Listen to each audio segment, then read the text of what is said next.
இப்படி மட்டன் சுக்கா செஞ்சு பாருங்க. கண்டிப்பா உங்களுடைய மட்டன் சுக்கா கிரேவிங்க இன்னும் இன்க்ரீஸ் பண்ணும். ஃப்ரெஷ்ஷா கிரவுண்ட் பண்ண மசாலாவோட மட்டன் சுக்கா செஞ்சா சுவையா இருக்கும். அது சுடுசோரோட பெரட்டி சாப்பிடுங்களேன், நல்ல மணமா இருக்கும் மட்டன் சுக்கா. இதை எப்படி பண்ணலான்னு பார்க்கலாமா? இதுக்கு ஒரு ப்ரெஷர் பேன்ல நல்லா நல்லெண்ணெய் ஊற்றி அதில் கழுவுன மட்டனு, இஞ்சி பூண்டு பேஸ்ட், மஞ்சத்தூள், உப்பு and 1/2 cup of water add பண்ணிக்கோங்க.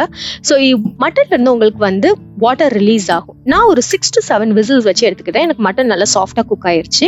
உங்களுக்கு அந்த மட்டன் குக் ஆகிற டைமிங்கை பொறுத்து நீங்க மட்டன் சாஃப்டா குக் பண்ற மாதிரி குக் பண்ணி எடுத்துக்கோங்க. ஒன்ஸ் ப்ரெஷர் சப்சைட் ஆன உடனே மட்டன் ஸ்டாக்கை தனியா எடுத்து வச்சுக்கோங்க.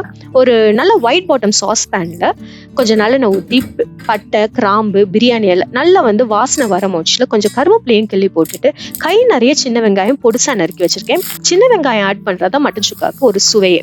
நல்லா கோல்டன் ப்ரௌன் ஆன உடனே அதுல இஞ்சி பூண்டு பேஸ்ட் ஆட் பண்ணுங்க. இஞ்சி பூண்டு பேஸ்ட் ரா ஸ்மெல் போனோடனே அந்த மட்டன் ஸ்டாக் எடுத்து வச்சிருக்கிறோம்ல, அது குதிச்சு நல்லா கொஞ்சம் எண்ணெய் பிரிஞ்சு வரும். அந்த டைம்ல மட்டனையும் நல்லா இந்த சுக்கா பவுடரையும் ஆட் பண்ணுங்க. ஃப்ரெஷ்ஷா கிரவுண்ட் பண்ண சுக்கா பவுடர். இதை எப்படி பண்ணணும்னு கீழே லிங்க் கொடுக்குறேன், அதை கண்டிப்பா போய் செக் பண்ணி பாருங்க.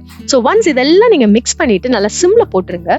அது பாத்தீங்கன்னா நல்ல மட்டன் சுக்கா நல்ல எண்ணெய் பிரிஞ்சு வரும். இந்த ஸ்டேஜ்ல உங்களுக்கு மட்டன் சுக்கா சூப்பரா ரெடி ஆயிடுச்சு. நல்ல ஒரு சுடுசோரோட வச்சு சாப்பிட்டு பார்த்துட்டு கீழே கமெண்ட் பண்ணுங்க எப்படி இருந்துச்சுன்னு.